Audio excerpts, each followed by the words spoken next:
Mucho se ha investigado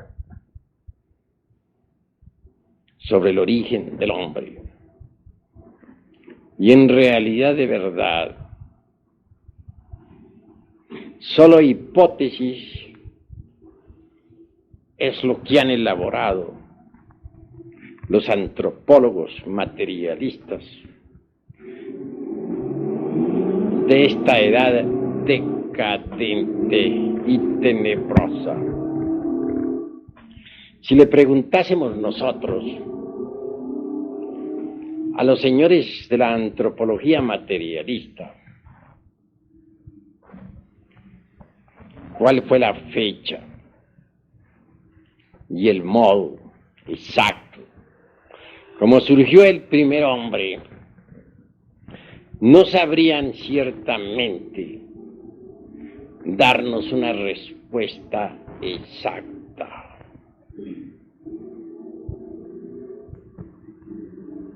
Desde las épocas aquellas de Mr. Darwin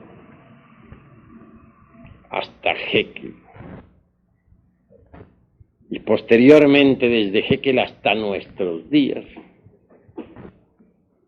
han surgido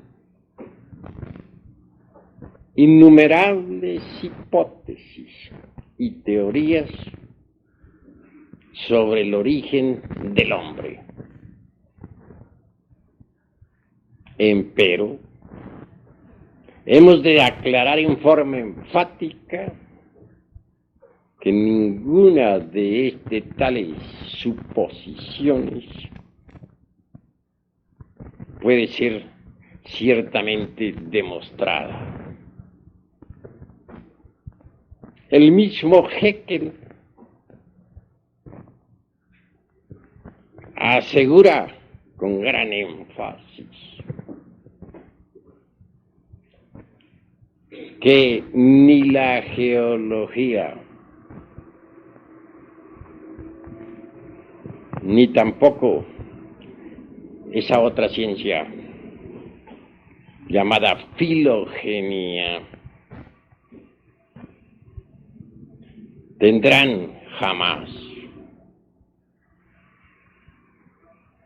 exactitud dentro del terreno de la mismísima ciencia oficial. Si aseveración de esta clase hace un Haeckel, ¿qué podríamos nosotros añadir a esta cuestión? En realidad, esto del origen de la vida y del origen del hombre no podría ser ciertamente conocidos en tanto la humanidad no haya estudiado a fondo la antropología gnóstica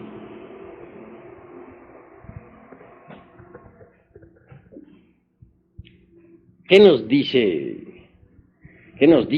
los protistas materialistas? ¿Qué afirman ellos con tanta arrogancia? ¿Qué es lo que suponen sobre el origen de la vida y de la psiquis humana?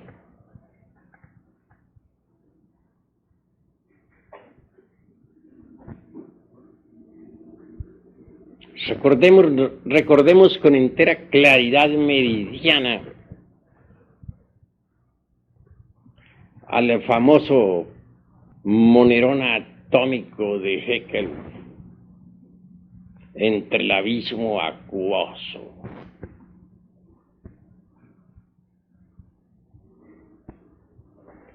Complejo átomo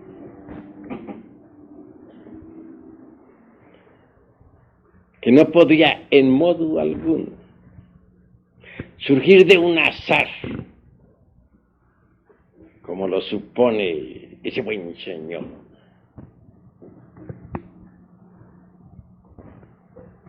Ignorante en el fondo, aunque alabado por muchos y muchísimos ingleses. Hizo gran daño a la humanidad con sus famosas teorías. Solo diríamos parodiando a Job. Que su recuerdo se borre de la humanidad y que su nombre no figure en las calles. ¿Creen ustedes acaso que el átomo del abismo acuoso, el monerón atómico, podría surgir del azar? Si para construir una bomba atómica se necesita de la inteligencia de los científicos, ¿cuánto mayor talento se requeriría para la elaboración de un átomo?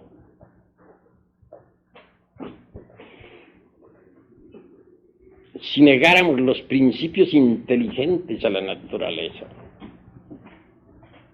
la mecánica dejaría de existir, porque no es posible la existencia de la mecánica sin mecánicos. Si alguien considerase posible la existencia de cualquier máquina sin autor, me gustaría que lo demostrara y que pusiese los elementos químicos sobre el tapete del laboratorio para que surgiera un radio, un automóvil, o simplemente una célula orgánica. Creo que ya don Alfonso Herrera, el autor de la plasmogenía, logró fabricar la célula artificial, mas esta siempre fue una célula muerta, que jamás tuvo vida.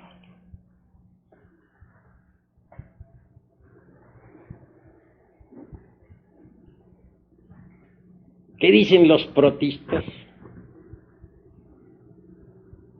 Que la conciencia, el ser, alma o espíritu, simplemente los principios psíquicos, no son más que evoluciones moleculares del protoplasma a través de los siglos.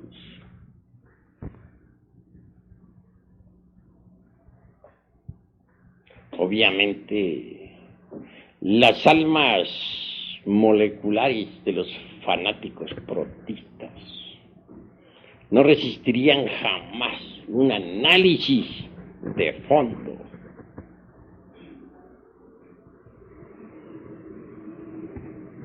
La célula alma, el batibius gelatinoso del famoso Haeckel, del cual surgiera toda especie orgánica, está buena como para un Molière y sus caricaturas.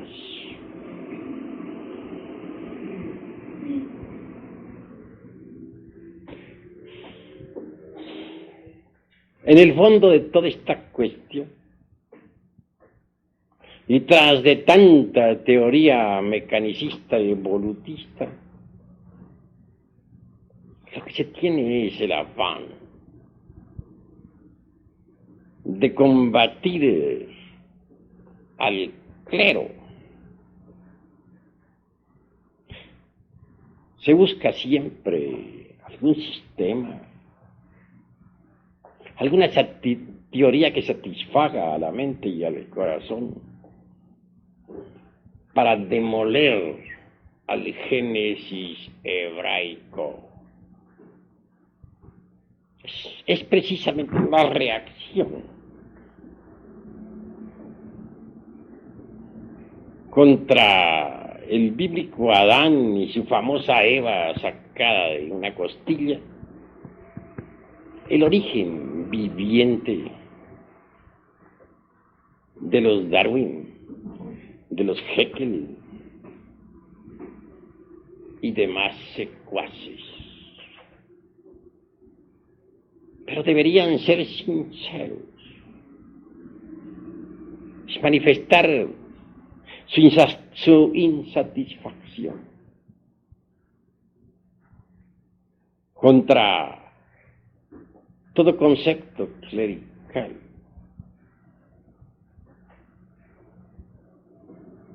No está bien que por reacción simple se dé origen a tantas hipótesis desprovistas de cualquier basamento serio.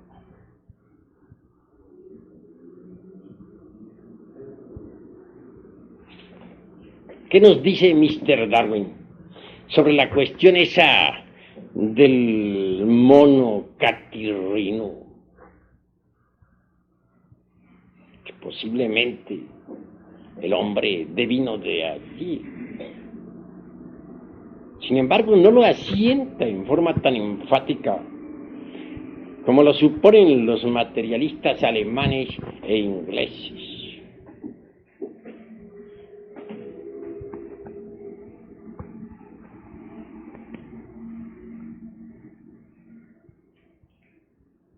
Mr. Darwin, en realidad, de verdad,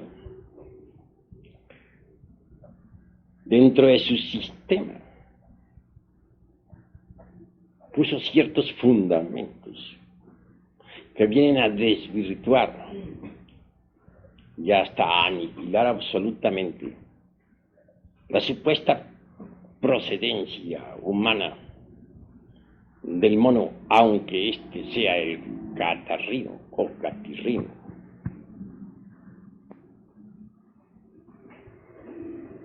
En primer lugar, como ya lo demostró Huxley, el esqueleto del hombre es completamente distinto en su construcción al esqueleto del mono. No dudo que haya ciertas semejanzas entre el antropoide y el pobre animal intelectual equivocadamente llamada hombre, mas no exactitud definitiva o definitizante en esta cuestión. El esqueleto del antropoide es trepacista. Está hecho para trepar. Así lo indica la elasticidad y construcción de su sistema óseo. En cambio, el esqueleto humano está hecho para caminar. Son dos construcciones óseas diferentes.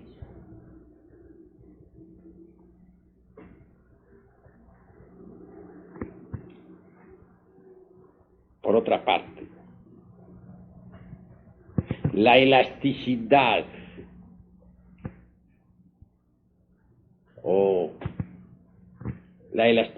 y también el eje, dijéramos, el eje craneal del antropoide y también del ser humano son completamente diferentes. Y esto nos deja pensando muy seriamente.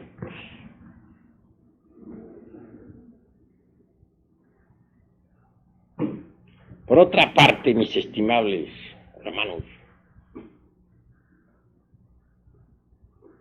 bien se ha dicho, con entera claridad meridiana, por los mismísimos antropólogos materialistas, que un ser organizado. En modo alguno podría venir de otro que marchase a la inversa, ordenado antitéticamente. En esto habría de poner cierto ejemplo. Veamos al hombre y al antropoide. El hombre, aunque en estos tiempos esté degenerado, es un ser organizado. Estudiemos la vida y costumbres del antropoide y vemos que está ordenado en una forma diferente, contraria, antitética. No podría un ser organizado, pues, devenir de otro ordenado en forma opuesta. Y esto lo afirman siempre, muy severamente, las mismísimas escuelas materialistas.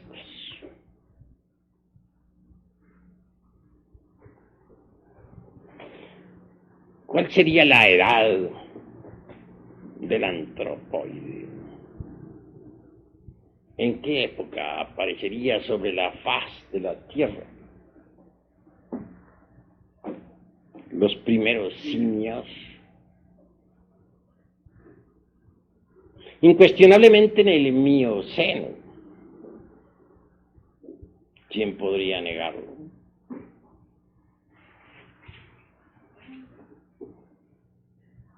Tuvo que haber aparecido, obviamente, en la tercera parte del Mioceno, hace unos 15 a 25 millones de años.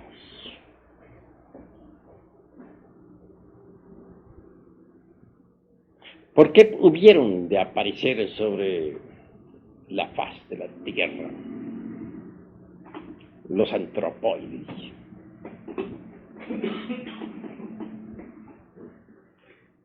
¿Podrían dar acaso alguna respuesta exacta los señores de la antropología materialista, los brillantes científicos modernos, esos que tanto presumen de sabios?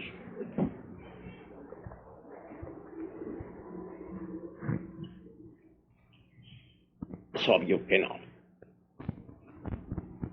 Además, el Mioceno en modo alguno estuvo ubicado dentro de la famosa Pangea, tan sonada por la geología de tipo materialista.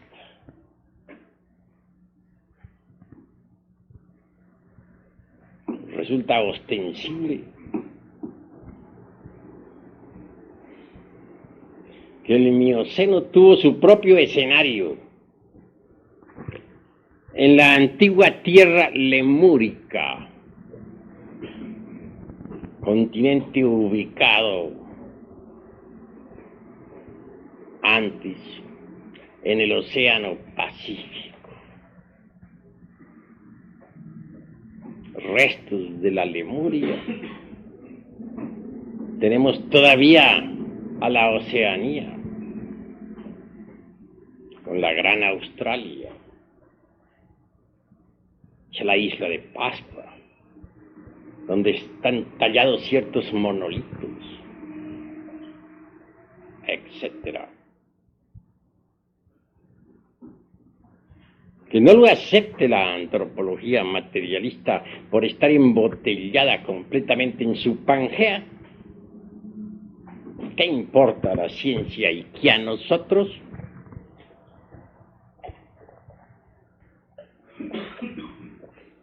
En realidad que no van a descubrir la Lemuria con las pruebas del carbono 14. o del potasio argón, o del poleo. Todas esos sistemas de pruebas de tipo materialista están buenas como para un Molière y sus caricaturas.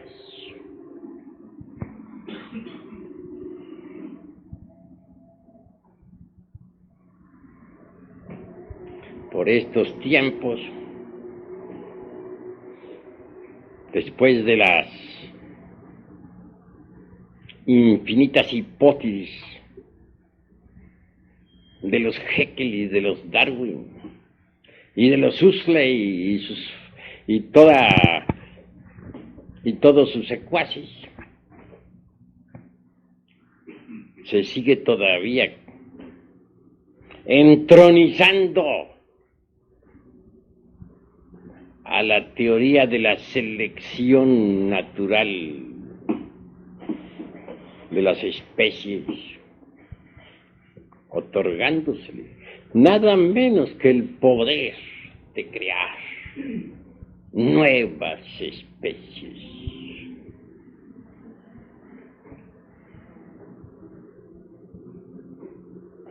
En nombre de la verdad hemos de decir que la selección natural como poder creador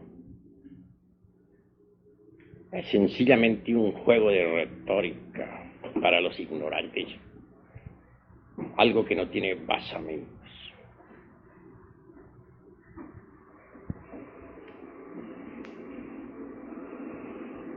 La selección, eso de que mediante la selección se logre crear nuevas especies, eso de que mediante la selección selectiva haya surgido el hombre, resulta en el fondo espantosamente ridículo y acusa ignorancia llevada al extremo. No niego la selección natural. Es obvio que esta existe. Mas no tiene el poder de crear nuevas especies. En realidad, de verdad, que lo que existe es la selección fisiológica, la selección de estructuras y la segregación de los más aptos. Eso es todo. Llevar a la selección natural hasta el grado de convertirla en un poder creador universal. Ese es el colmo de los colmos. A ningún sabio verdadero se le ocurriría semejante tontería. Nunca se ha visto que mediante la selección natural surja alguna especie nueva. ¿Cuándo? ¿En qué época?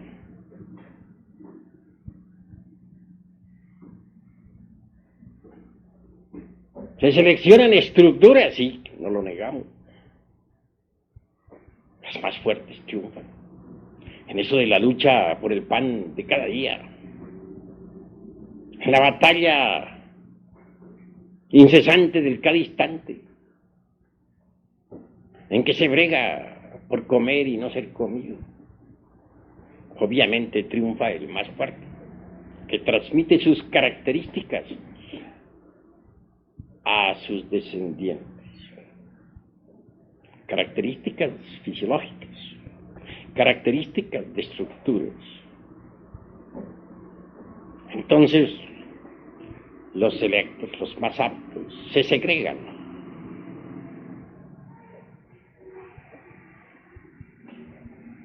Y transmiten ellos a sus descendientes tales aptitudes. Así es como se debe entender la ley de la selección natural. Así es como se debe comprender. Una especie cualquiera. Entre las selvas profundas de la naturaleza tiene que luchar por tragar y no ser tragado. Obviamente, resulta espantosa tal brega.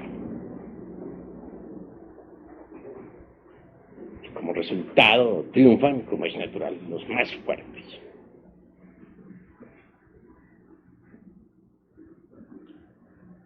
En el más fuerte hay estructuras maravillosas, características importantes, son transmitidas a su descendencia. Mas eso no implica cambio de figura. Eso no significa nacimiento de nuevas especies. Jamás ningún científico materialista ha visto que de una especie surja otra por ley de selección natural. No les consta, no lo han palpado nunca. ¿En qué se basan? Es fácil lanzar una hipótesis y luego aseverar en forma dogmática que es la verdad y nada más que la verdad. Sin embargo, ¿no son ellos acaso los señores de la antropología materialista? Los que dicen que no creen sino en lo que ven, que no aceptan nada que no hayan visto. Qué contradicción tan terrible. Creen en sus hipótesis y nunca las han visto. Afirman que el ser humano viene del ratón. Eso no les consta. No, nunca lo han percibido directamente. También enfatizan la idea de que venga del mandril. Son innumerables las teorías de estos tontos científicos. Absurdas afirmaciones de hechos que ellos jamás han visto. Nosotros los gnósticos no aceptamos supersticiones, y esas son supersticiones absurdas. Nosotros somos matemáticos en la investigación y exigentes en la expresión. No nos gustan tales fantasías. Queremos factos, hechos concretos y definitivos.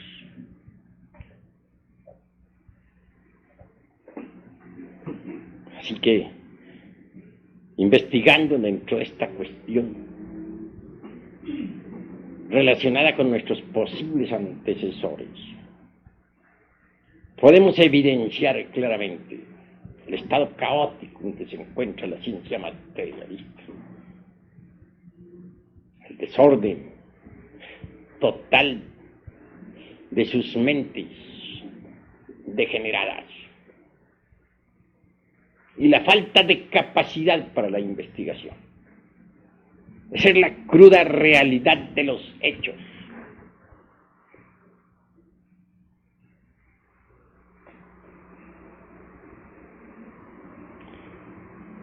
Esta cuestión, este asunto de que de ciertas formas homínidas surjan otras, así porque sí,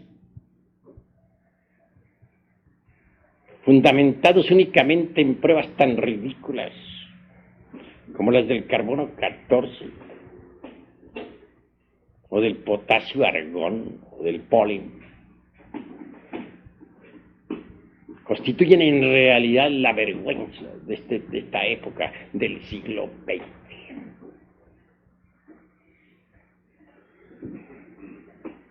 Nosotros, los gnósticos, antropólogos, tenemos sistemas diferentes para la investigación. Tenemos disciplinas especiales que nos permiten poner en actividad ciertas facultades latentes en el cerebro humano, ciertos sentidos de percepción completamente desconocidos para la antropología materialista. Que la naturaleza tenga memoria es lógico y un día se podrá demostrar.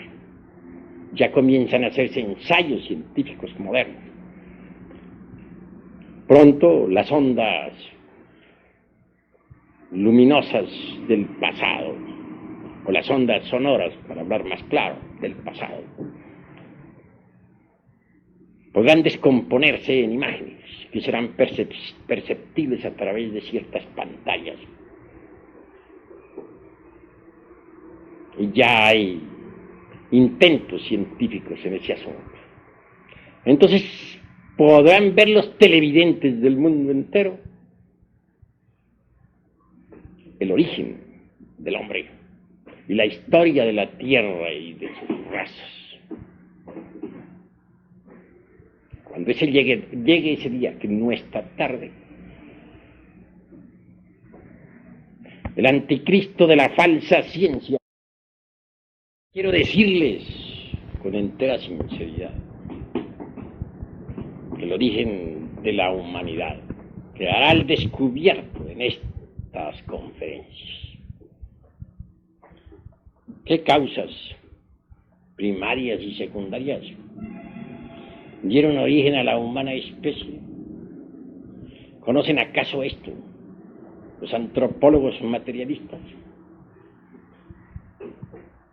Los mismos científicos, secuaces de Haeckel, saben muy bien que todo el pasado geológico y la filogenia materialista jamás llegarán a ser ciencia exacta. Así lo han afirmado, así lo han dicho. Entonces, ¿qué?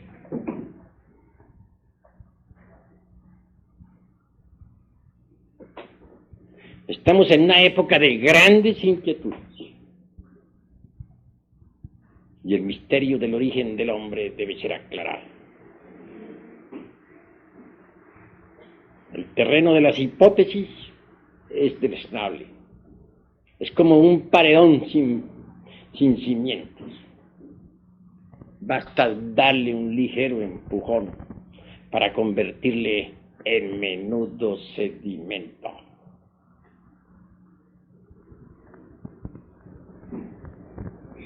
Lo más grave de la antropología materialista se manifiesta en ellos sabiamente.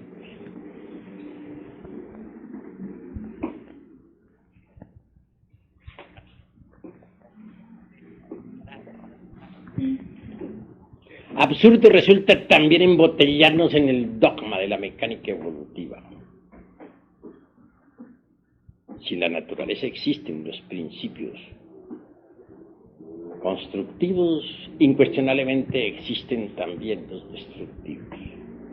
Si hay evolución en las especies vivientes, existe también la involución. Hay evolución, por ejemplo, en el germen que muere para que el tallo nazca. En la planta que crece,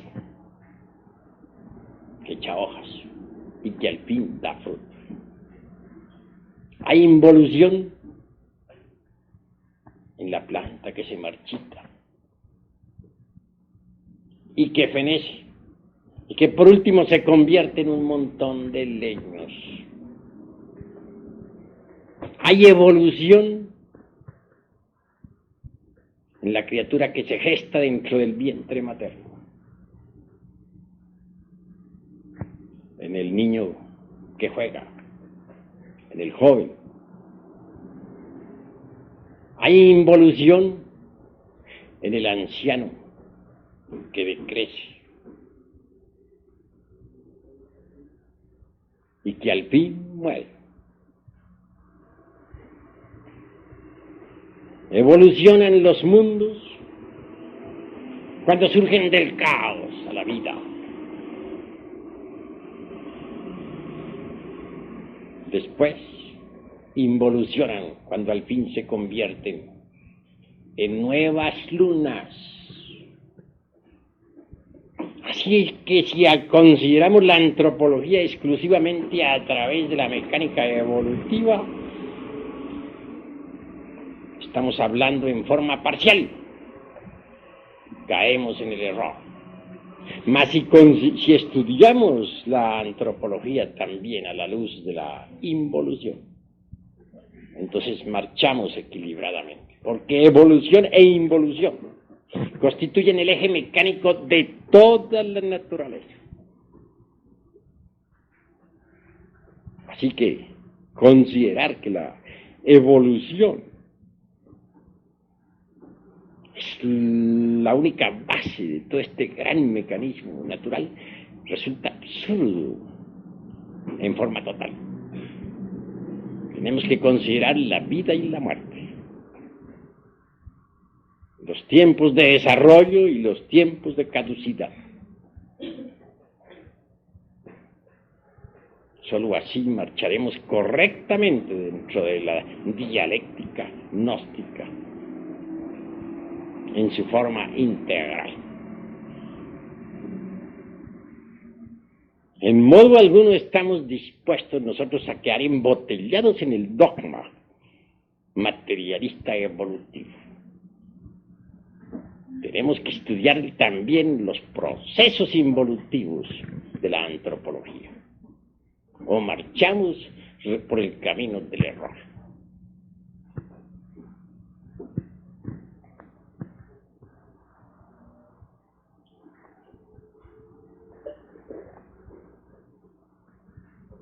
¿Cuáles son los tipos originales de esta raza humana? ¿Quién los conoce? Nosotros tenemos métodos, sistemas científicos por medio de los cuales podemos ver, oír, tocar y palpar esos tipos originales.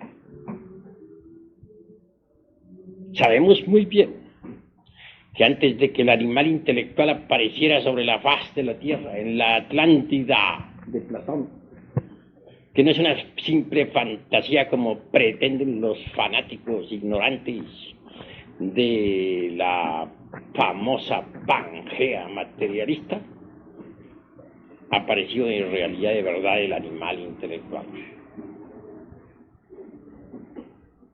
En la Lemuria existió el hombre, lo mismo que en la época hiperbórea y polar. Mas estos son puntos que solamente iremos desarrollando en futuras conferencias, para mayor claridad de todos aquellos que escuchen y lean.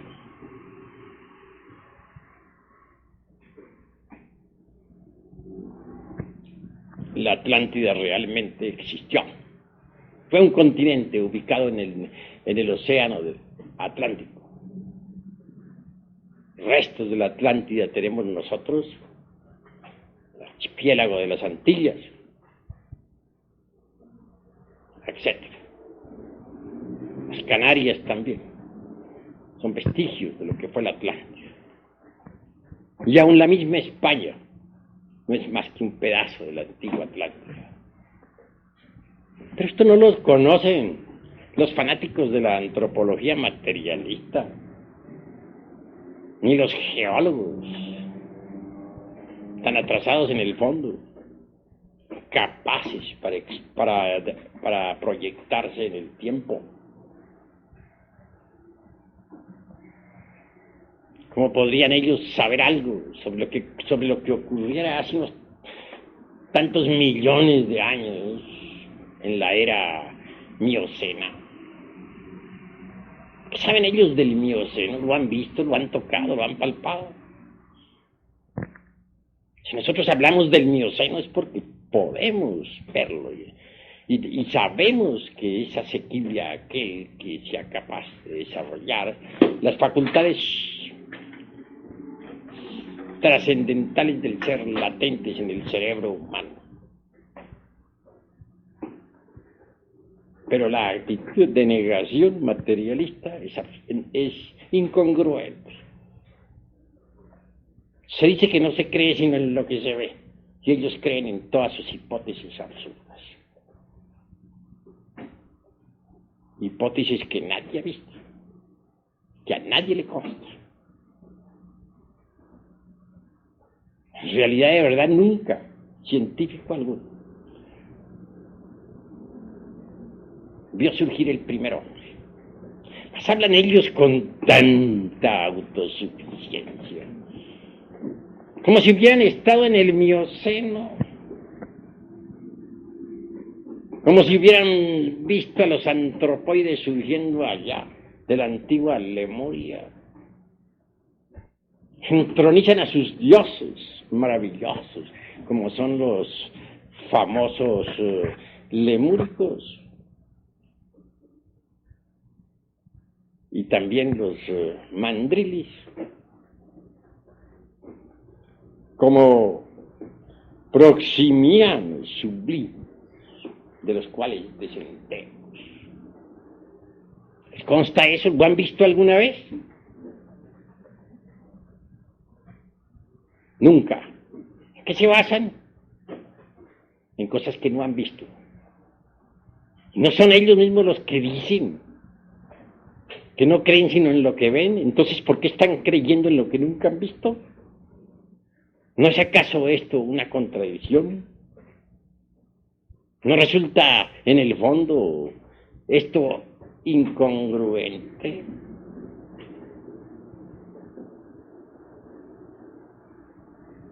Bueno, hasta aquí mi conferencia de esta noche. Si hay alguna pregunta, pueden hacerla sin salirse exactamente de lo que estamos enseñando. A ver, pregúntenme.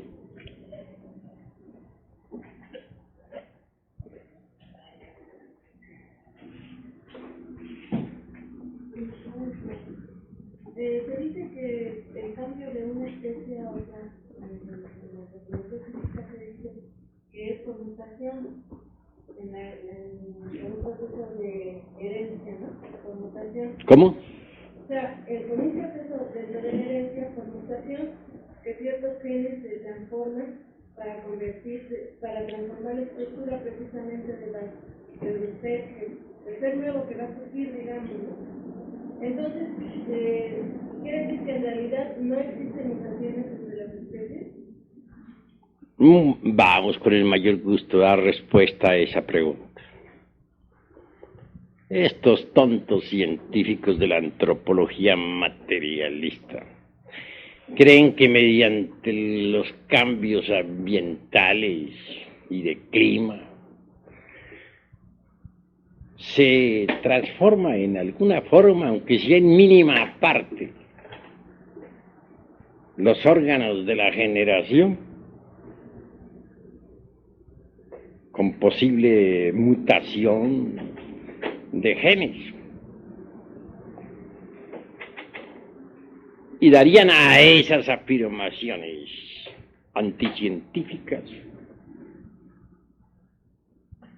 la calidad de exactitud y el poder de producir nuevas especies.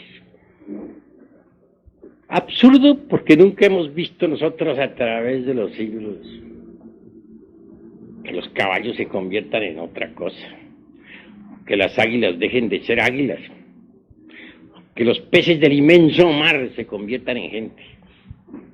Ni siquiera los tiburones a los que se les otorga también nuestra paternidad. Pobres tiburones que ya siguen en el mar tranquilos mientras nosotros discutimos sobre ellos por aquí, en estas tierras. Podrían jamás cambiarse en cosa alguna que no fueran tiburones. ¿Aseverar lo contrario? Es creer en lo que no se ve. ¿No son ellos acaso los que están diciendo que no creen sino en lo que ven? Entonces, ¿por qué se contradicen? Que haya dos tipos de creación o dos clases de teorías para afirmar el origen del hombre. La una por vía, dijéramos, instantánea, como aquel muñequito del Génesis bíblico, en el cual Jehová sopla terriblemente, o que sea a través de la mecánica evolutiva. Pues es cuestión, dijéramos, de preocupaciones para los señores de la falsa ciencia. Porque en el fondo realmente la raza humana tiene su prototipo original. Y antes de que los famosos mamíferos aparecieran sobre la faz de la tierra, el hombre ya existía. Y esto lo iremos demostrando a través de nuestras sucesivas conferencias. Porque quiero que ustedes sepan que en estos estudios nos vamos a enfrascar durante varios años. Porque no se puede tener una preparación seria si no se conoce en realidad de verdad los principios científicos del gnosticismo universal. Es necesario estudiar la antropología en forma científica antes de que estudiemos las culturas.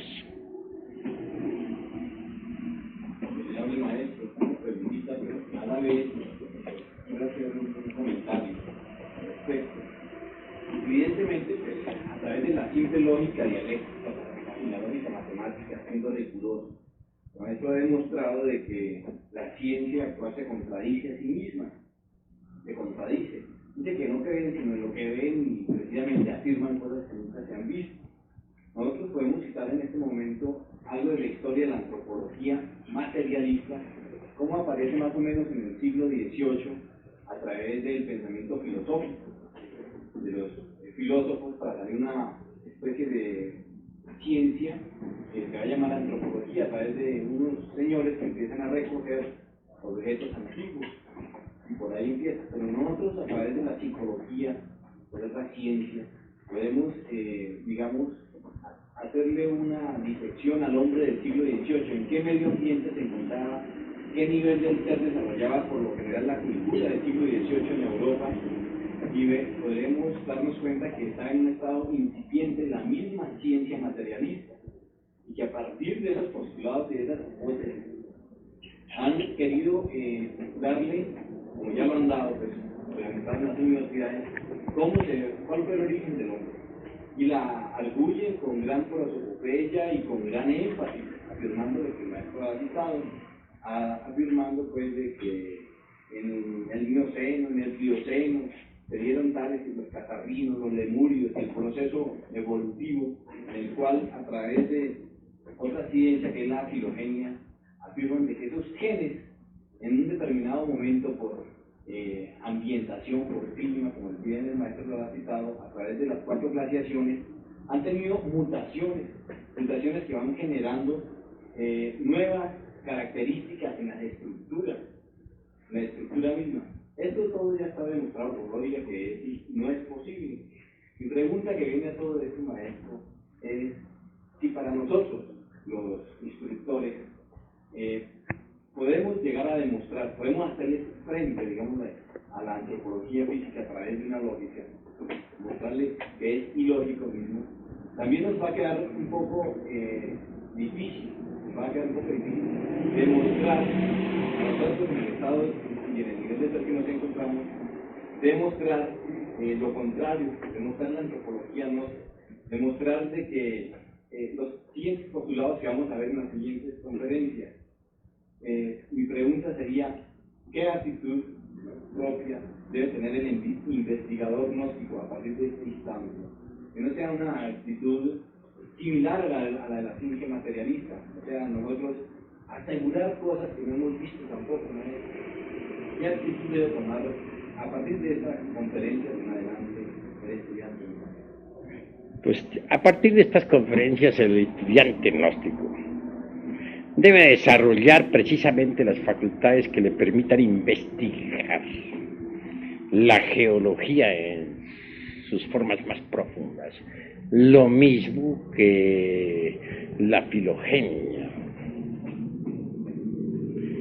Indubitablemente la ciencia de la meditación, tal como nosotros la vamos dando, permitirá a nuestros estudiantes llegar a ser verdaderamente idóneos en la investigación. Eso es obvio.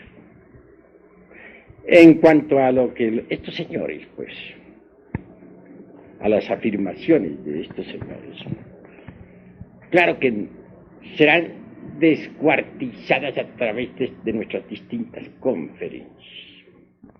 Nunca jamás se ha visto que mediante la selección sexual genética un hombre se convierte en caballo, o un caballo se convierte en hombre, o que de un lemúrico salga un hombre. todas las suposiciones de la rueda esa de nuestros antecesores, incluyendo el tiburón, que no se escapa tampoco, no son más que empíricas, no tienen aseveración. Vendrá en nuestro auxilio para demostración a ese mundo de los profanos materialistas. Los aparatos científicos mediante los cuales se podrá ver en la pantalla, como ya lo dije, la historia de la Tierra y de sus razas. Ya hay ensayos. Recordemos al cura Peregrini en Italia, que está descomponiendo en estos momentos los sonidos para transformarlos en imágenes. También hay algunos ensayos en los Estados Unidos. No demora el día en que los registros akáshicos de la naturaleza caigan en poder de la ciencia. Y entonces todo el mundo podrá ver la realidad en las pantallas. Como ya dije, el anticristo de la ciencia quedará ante el veredicto solemne de la conciencia pública, desnudo, en su crudo realismo, tal cual es.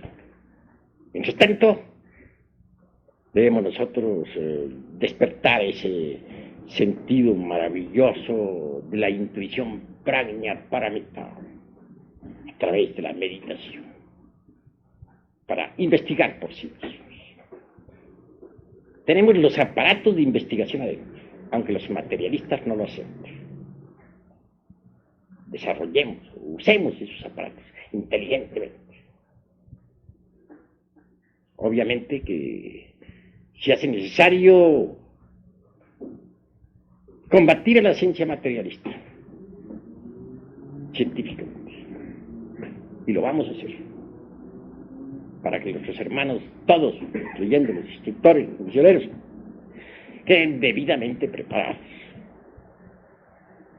Maestro, usted nos ha hablado del fenómeno físico-químico, el fenómeno biológico, pero existe también el fenómeno psíquico, el fenómeno conscientivo y el fenómeno ontológico, maestro. ¿Cuál es el origen del hombre en las escalas psíquico, conscientivo y ontológico? Si nosotros vamos a cerrarnos completamente a la banda, como se dice, ¿no?, como lo hacen los antropólogos materialistas, quedaríamos más que con los ganglios y el cerebro, la materia gris como perceptivas de los fenómenos psicoquímicos. Pero si ahondamos en todas estas cosas a fondo, venimos a descubrir precisamente que estos tres fenómenos de los cuales tú hablas, o sea, el psicoquímico, el conscientivo y el ontológico, como escalas distintas de los niveles del ser. El psicoquímico o el químico que sirve de fundamento pues a lo psíquico para constituir lo psicosomático, obviamente está presente y todos ustedes lo han entendido o comprendido. En cuanto al conscientivo, realmente yo les digo a ustedes lo siguiente: el conscientivo tiene, dijéramos, un upadi, una base para la expresión sensible, cuál es el asiento vital de la vida orgánica. Pero si nosotros no desembotellamos la conciencia, no sería posible entonces llegar a la experiencia de lo real, de la verdad. Y no solamente tenemos que desembotellar la conciencia, sino la mente y la voluntad. Tenemos que convertirnos en individuos idóneos para la investigación, porque en realidad, de verdad, dentro del ego, dentro de los agregados psíquicos inhumanos que llevamos dentro, tenemos nosotros la embutida, la mente y la voluntad y la conciencia. La mente es importante para el estudio, para el análisis, pero la gente no tiene mente íntegra, unitotal, individual.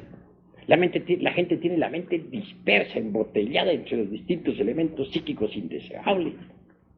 Por estos tiempos se habla, por ejemplo, mucho de dinámica mental. ¿Cómo puede uno realmente llegar a la cuestión esa de la dinámica mental, ejercerla con maestría, si tiene la mente embotellada entre los distintos elementos inhumanos que lleva en su interior?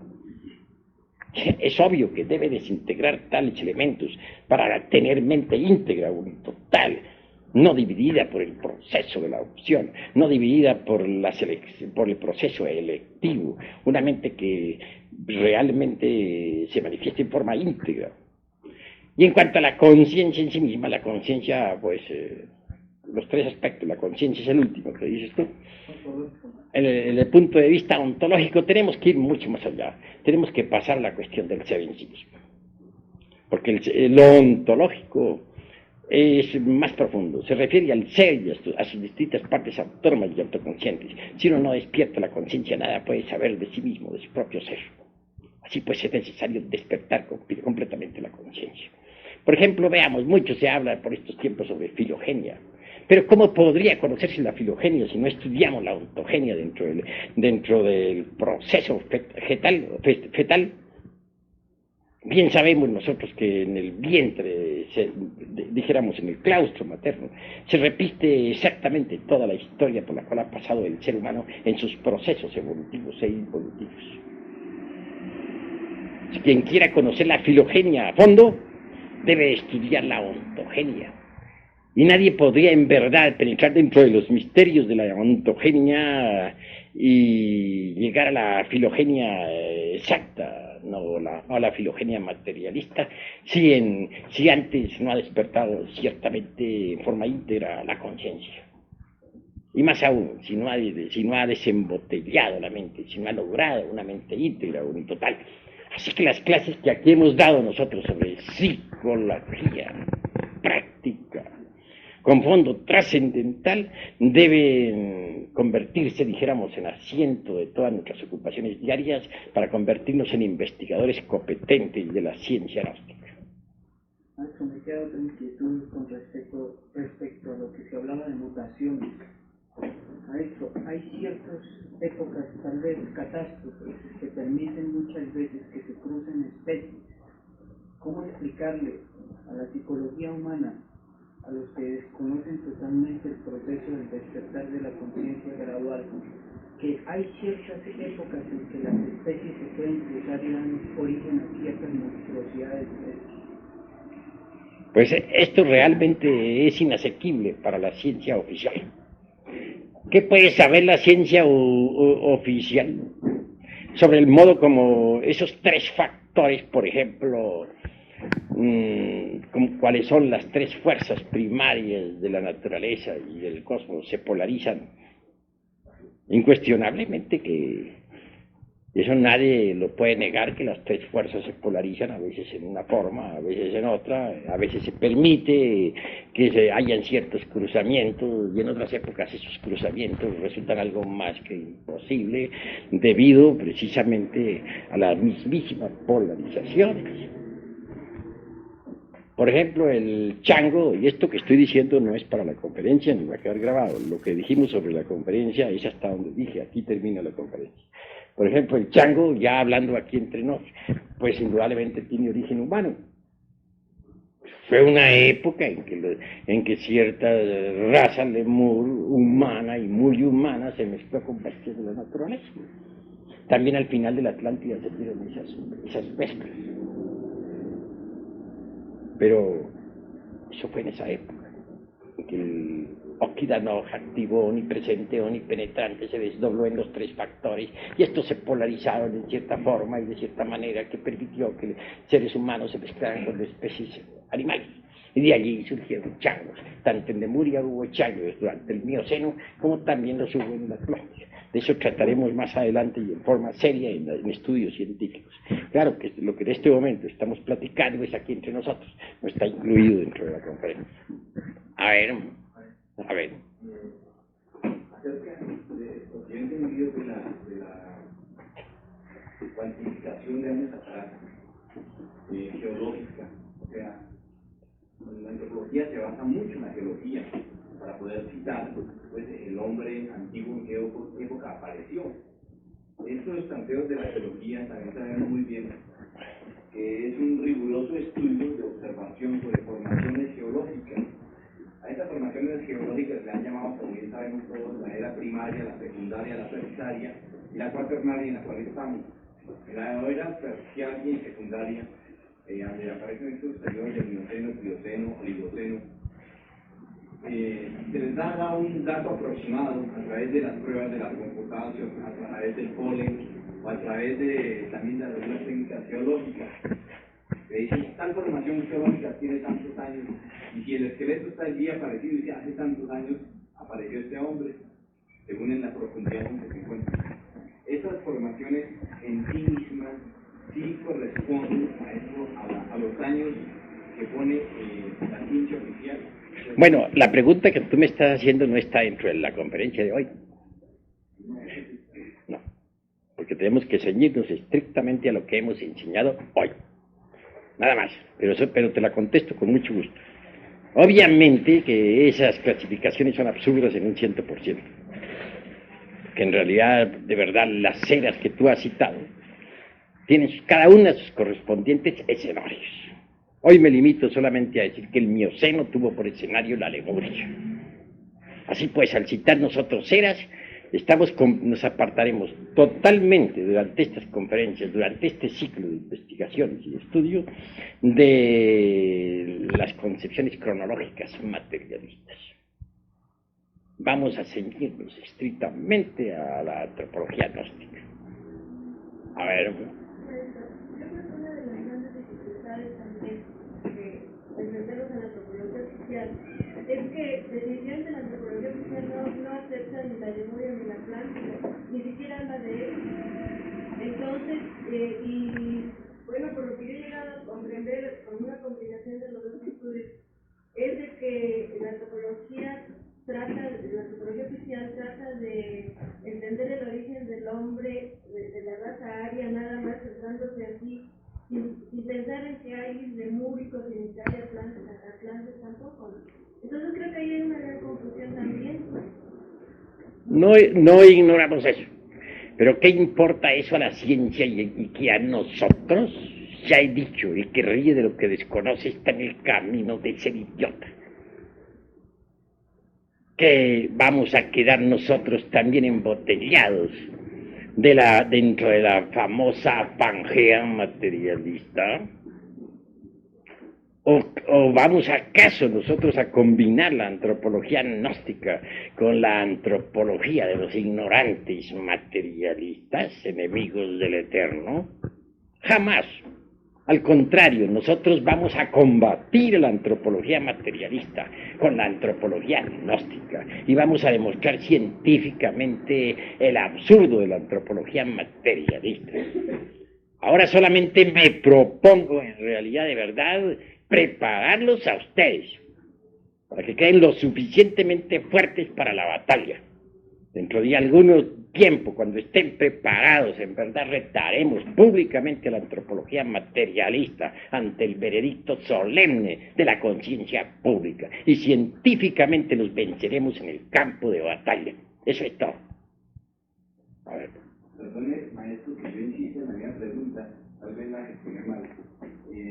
Yo digo que ya que vamos a combatir, ya que el maestro dice que vamos a combatir a la antropología científica en un tiempo con bases sólidas, la antropología física científica se basa, maestro, la base del hombre está en la Tierra.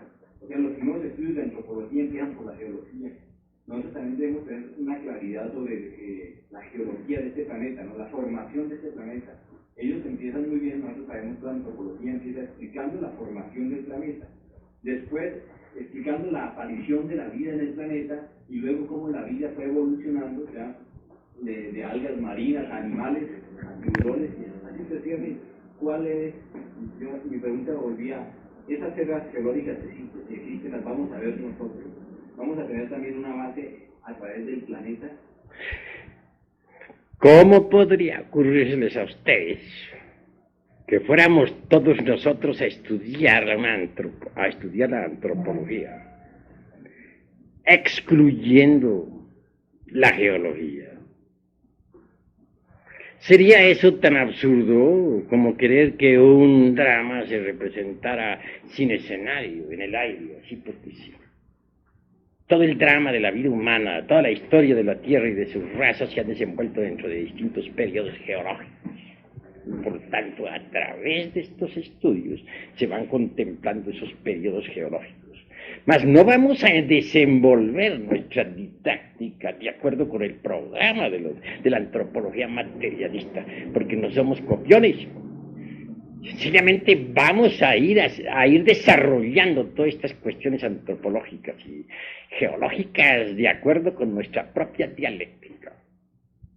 Hoy solamente he querido poner como principio Lemuria y Atlántida. Los estudios que habrán de procesarse a través de nuestras exposiciones antropológicas irán echando cada vez más y más luz sobre la cuestión geológica de Lemuria y Atlántida y en general sobre los distintos procesos geológicos de la Tierra a través de los millones de años que han transcurrido. Porque no, en modo alguno vamos a enseñar antropología excluyendo la geología y las distintas eras históricas. Eso sería absurdo. Así que se tenga en cuenta que nosotros no necesitamos tomar prestado nada de la geología, de la antropología materialista. Únicamente vamos a poner las cartas sobre la mesa y a demostrarle al mundo que la antropología materialista es falsa en un 100%. Eso es todo. A ver, háblenos. Quería referirme, venerable maestro, a algunas preguntas que se han hecho que demuestran, pues, en el fondo quizás algo de temor a las confrontaciones futuras que se tengan, ¿no?, con los antropólogos científicos. Yo diría, venerable, que no puede ser antropólogo aquel que no se conoce a sí mismo. Por ahí podríamos nosotros empezar a confrontar a la antropología científica. Usted estudia al hombre, usted se conoce a sí mismo. Usted quiere hallar el origen de la vida está en usted mismo. Póngase un pedazo de carne, un sándwich, y se transforma en vida, investigue el origen de la vida en usted. ¿Para qué tiene que estar haciendo excavaciones para usted mismo? ¿No? Entonces nosotros realmente tenemos los métodos, la lógica trascendental, el conocimiento sublime que nos permitirá demostrar a los demás, no en base a simples lecturas, sino a investigaciones concretas. Ahora mi pregunta era la siguiente.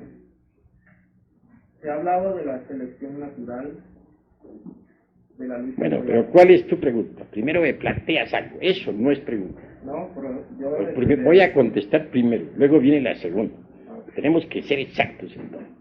Indudablemente, mis queridos amigos, hermanos, pues conociéndose uno a sí mismo, conoce el universo, conoce la Tierra, conoce todo lo que es, pero a los geólogos, a los antropólogos materialistas no los vamos a convencer con ese razonamiento. Es exacto para nosotros, pero ellos no lo entienden ni lo aceptan. Así pues a ellos vamos a combatir con nuestra dialéctica científica. Y eso es todo. Ahora habla tú. Bueno, se hablaba de la selección natural, maestro. Entonces nosotros hemos venido observando que algunas especies han desaparecido. Entonces nuestra pregunta es, ¿las especies realmente desaparecen o se reabsorben en sus arquetipos primigenios para luego reaparecer en otra futura ocasión de acuerdo a los ciclos vitales de un planeta? Ya hablé sobre eso en un mensaje de Navidad anterior que ustedes conocieron. Hablé sobre los gérmenes de la vida. Entonces dije que esos gérmenes estaban contenidos aquí mismo en la naturaleza y que tienen sus tiempos de evolución y de involución. Una especie, por ejemplo, sale desde su estado germinal cuando es su tiempo, su hora, en el medio ambiente que le pertenece, etc. Entonces se le ve en evolución. Cuando las condiciones del medio ambiente cambian, entonces esa especie involuciona y al fin desaparece, pero al desaparecer quedan sus gérmenes suspensos en la atmósfera, en la naturaleza. Si se crearan artificialmente condiciones similares a las que existieron en aquella época, esa especie volvería a aparecer y luego desaparecería otra vez al desaparecer esas condiciones. Así pues que las especies, las gérmenes, todo lo que es, ha sido y será, tiene sus tiempos de manifestación y sus tiempos de pralaya. O sea que con esta explicación, maestro, se le da un golpe, digámoslo así, fulminante a ese aspecto de la creación por selección natural. Pues sí. Los científicos materialistas tienen tan absurdos como suponer, por ejemplo, que las especies pueden tener cambios espontáneos, variaciones accidentales, Y sin embargo, ellos mismos han asentado el dogma de que estamos en un universo de fuerza, de materia y de necesidad. ¿No es acaso esto incongruente y absurdo? Bueno, hasta aquí porque nos hace...